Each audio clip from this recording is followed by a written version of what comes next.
Selamat siang Bu Haya. Bu Erni, siang Bu Erni. Apakah saya bisa bertemu sebentar Ibu? Boleh, monggo silakan duduk. Ya, terima kasih Bu. Sama-sama. Bagaimana kabarnya? Baik Bu. Ada yang bisa saya bantu? Iya Bu, begini. Besok itu saya akan melakukan proses coaching dengan Bu Eti. Saya tapi ada beberapa yang masih bingung Bu, apa yang harus saya persiapkan ya Bu untuk coaching besok.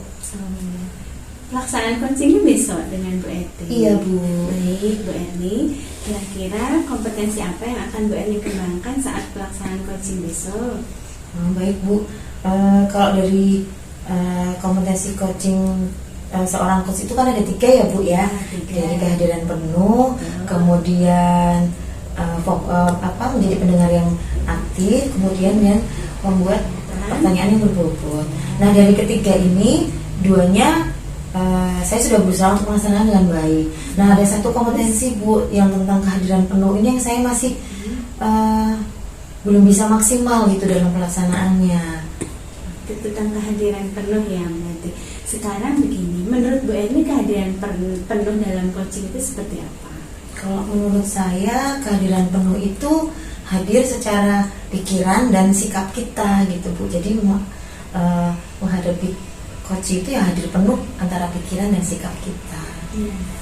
Itu sudah betul Bu Erni. Saya tambahkan beberapa untuk melengkapi. Jadi untuk menghadirkan penuh diri kita dalam proses coaching itu kita harus bersikap terbuka.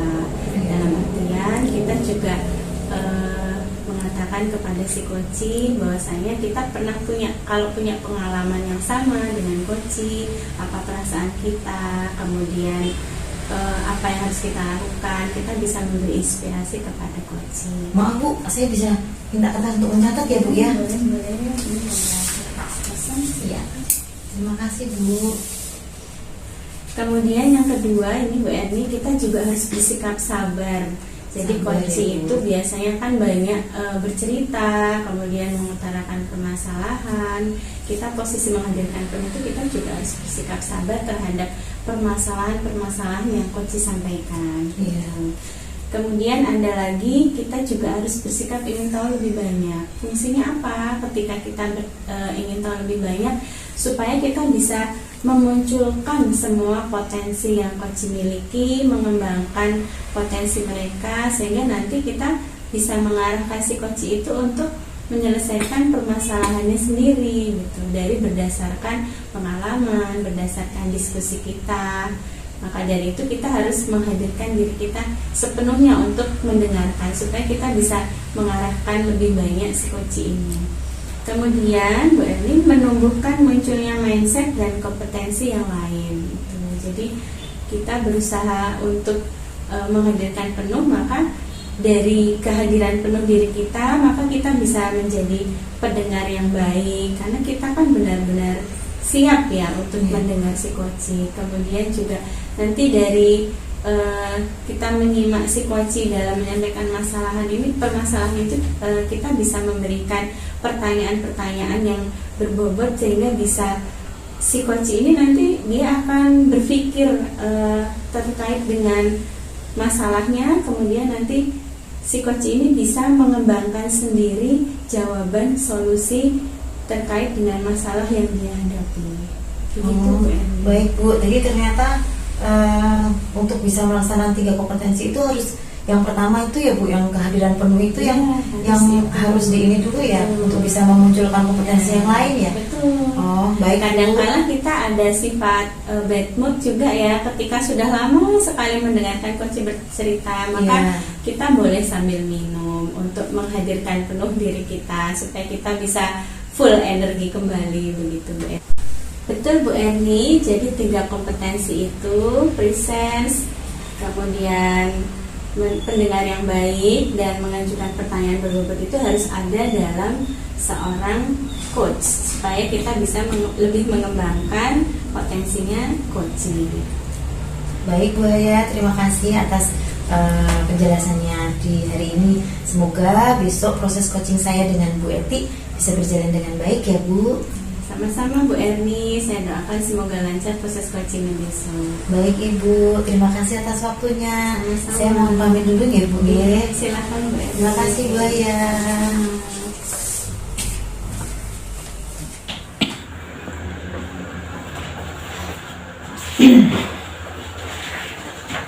Selamat siang Bu Erni. Selamat siang Bu Eti. Terima kasih. Mohon maaf sebelumnya Bu Erni, apakah hari ini Bu Erni ada waktu luang? Kebetulan saya sedang tidak ada yang harus dikerjakan. Apa yang bisa saya bantu Bu? Mohon maaf saya mau mengganggu waktunya sebentar. Saya ini pengen menceritakan sesuatu tentang permasalahan yang saya hadapi di kelas. Kira-kira bagaimana Bu? Dengan senang hati Bu. Bagaimana permasalahannya Bu Eti? Begini Bu, saya melihat keterampilan anak-anak saya di kelas itu kok dalam hal melipat mengalami kesusahan. Jadi menurut Ibu bagaimana, saya harus ngapain? Kesusahannya bagaimana Bu? Mungkin bisa dijelaskan dengan lebih rinci. Kesulitan dalam membentuk suatu model, misalkan akan membuat kapal atau akan membuat kuku atau apa, mereka kesulitan untuk mengikuti alur, harus bagaimana langkah-langkah yang dilakukan gitu. Oh gitu ya. Nah kalau menurut Bu Eti, berapa anak yang mengalami kesusahan tersebut? Di satu kelas Bu Eti ada berapa? Dari 24 siswa itu sekitar 12 Bu yang mengalami itu, jadi sekitar 50% ya. 50% Iya. ya. Lalu menurut Bu Eti apa yang menjadi penyebab hal itu bisa terjadi? Bisa bermacam-macam Bu. Banyak apa ya latar belakang. Yang pertama ada anak yang tidak menyukai kegiatan melipat, kemudian ada juga yang antara koordinasi antara bagian tubuh mata dengan tangan misalnya itu tidak sinkron. Oh gitu. Iya, jadi kayak itu juga masih ada lagi kendala yang lain. Jadi anak itu menggunakan alasan tidak bisa agar mereka tidak mengerjakan. Begitu. Ada yang seperti itu. Lalu hasil yang seperti apa yang Ibu Eti harapkan supaya anak-anak itu dikatakan berhasil dalam melipat ini? Saya berharap minimal anak-anak bisa melipat dengan rapi, kemudian mereka juga tidak asal saja dalam melipat itu, jadi mereka juga mengetahui langkah-langkah dalam membuat lipatan yang benar. Oh iya. Apakah selama ini Ibu sudah memperhatikan kebutuhan anak? Misalnya, apakah anak itu tertarik dengan bahan yang Ibu sediakan? Atau apakah bisa bahan itu bisa diganti Lipat, kemudian ada juga yang antara koordinasi antara bagian tubuh mata dengan tangan misalnya itu tidak sinkron. Oh gitu. Iya, jadi kayak itu juga masih ada lagi kendala yang lain. Jadi anak itu menggunakan alasan tidak bisa agar mereka tidak mengerjakan. Begitu. Ada yang seperti itu. Lalu hasil yang seperti apa yang Ibu Eti harapkan supaya anak-anak itu dikatakan berhasil dalam melipat ini? Saya berharap minimal anak-anak bisa melipat dengan rapi, kemudian mereka juga tidak asal saja dalam melipat itu, jadi mereka juga mengetahui langkah-langkah dalam membuat lipatan yang benar. Oh iya. Apakah selama ini Ibu sudah memperhatikan kebutuhan anak? Misalnya, apakah anak itu tertarik dengan bahan yang Ibu sediakan? Atau apakah bisa bahan itu bisa digantikan selain kertas Bu? Selama ini kok saya belum berpikir sampai ke situ ya. Menurut saya kok yang disampaikan oleh Ibu ini menarik ya. Mungkin bisa saya gunakan untuk ini ya, referensi. Iya. Gitu. Lalu apa yang akan Ibu lakukan untuk memperbaiki kondisi ini? Mungkin saya perlu membuat variasi bentuk lipatan untuk anak-anak saya, karena kan mereka tidak semuanya memiliki kemampuan yang sama, minat yang sama, dan keterampilan yang sama untuk melipat itu. Oh gitu. Kalau variasi bahan gimana? Sepertinya menarik juga loh strateginya. Kalau yang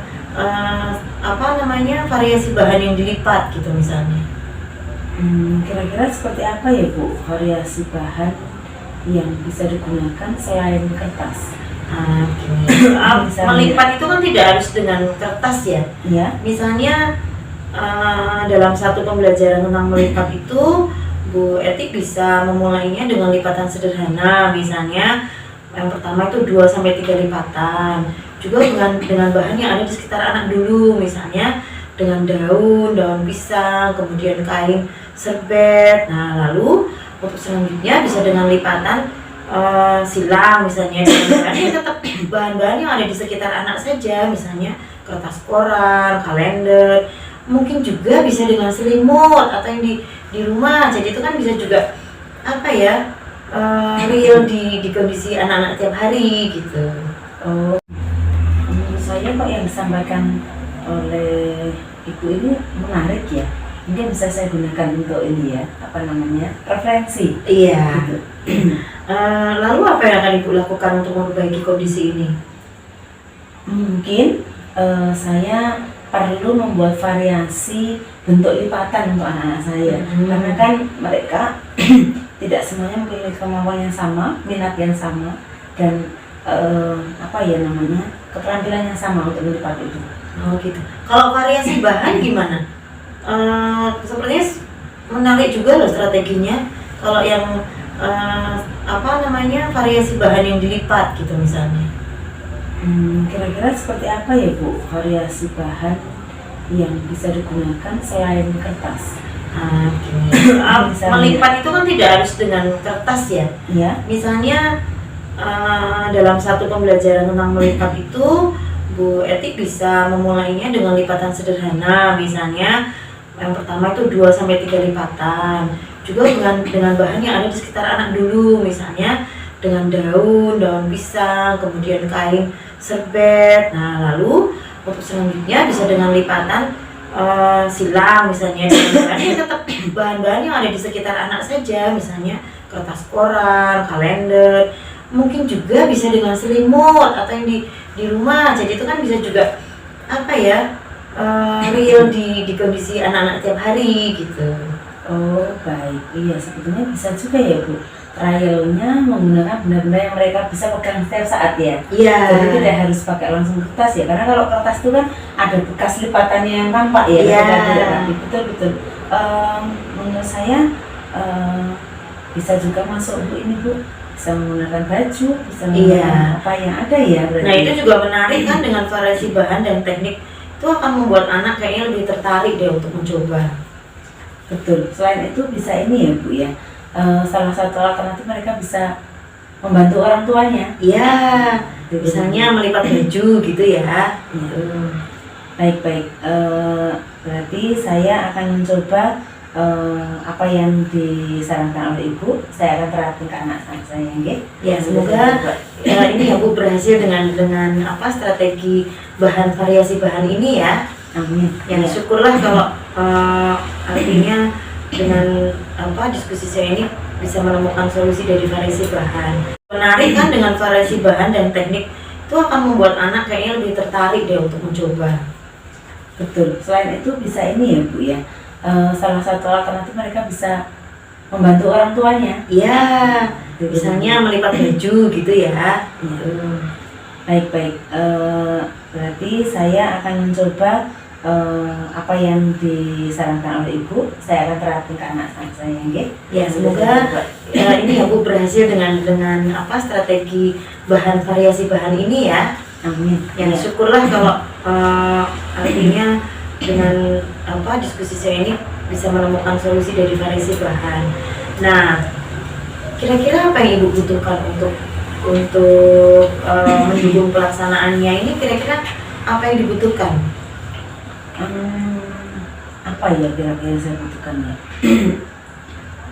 Mungkin saya butuh waktu untuk menyelesaikannya, merencanakan dulu, kemudian mengkomunikasikan kepada orang tua juga bisa mungkin ya Bu? Iya. Atau bagaimana menurut Ibu? Bisa juga sih, artinya dengan bahan yang bervariasi, dukungan dari orang tua itu juga mungkin akan mempermudah anak untuk tertarik dengan kegiatan melipat ini. Nah, kira-kira kapan Ibu akan melaksanakan kegiatan ini? Secepatnya Bu, jangan sampai Ini kan nanti kalau saya tunda sudah harus masuk ke materi berikutnya. Iya. Nah, beginilah semoga bisa saya laksanakan. Oh, baik Bu. Saya sangat mendukung Bu Eti. Semoga masalahnya segera dapat diselesaikan dengan baik sehingga anak-anak itu bisa dapat belajar dan lebih meningkat lagi keterampilan motorik halusnya. Baik, terima kasih Bu atas segala dukungannya, sharingnya hari ini. Luar biasa saya mendapatkan inspirasi dari hasil diskusi kita hari ini. Iya, dan saya percaya kok Bu Eti pasti bisa menyelesaikan masalah ini dengan baik. Lalu adakah rencana untuk merefleksikan apa yang sudah Ibu rencanakan tadi? Rencananya saya akan mengkomunikasikan kegiatan refleksi yang saya lakukan nanti untuk pertemuan berikutnya. Saya coba tulis dulu refleksi saya, kemudian nanti kalau terjadi akan saya sampaikan kepada Ibu. Baik itu ya? Ya, baik Bu Eti. Saya menyambut baik rencana Ibu. Nanti kita komunikasikan lagi refleksi yang dilakukan Ibu ya? Iya, baik. Iya. Gitu ya? Iya. Saya rasa sudah cukup, saya sudah merasa lega, bisa cerita, bisa menyampaikan apa yang saya rasakan dan mendapatkan inspirasi dari obrolan kita. Sama-sama, semoga Bu Eti bisa melaksanakan pembelajaran dengan lebih baik lagi. Amin. Ya, saya mau pamit ya Bu. Terima kasih banyak. Sama-sama. Bagaimana Bu Erni proses coachingnya dengan Bu Eti kemarin? Bisa diceritakan? Iya Bu, proses kemarin dengan Bu Eti berjalan dengan lancar dan saya sudah bisa melaksanakan seperti yang diarahkan oleh Bu Aya kemarin. Kalau menurut Bu Aya sendiri bagaimana? Baik Bu Erni, kalau sepengamatan saya kemarin Bu Erni sudah menjalankannya dengan baik. Untuk ketiga unsur yang harus kompetensi dimiliki itu sudah Bu Erni lakukan semua. Selamat, semoga nanti coaching berikutnya bisa berjalan dengan baik dan lancar kembali. Baik, Kalau Ibu, menurut terima Bu kasih. Erni yang harus ditekankan untuk kompetensi di coaching sendiri itu apa?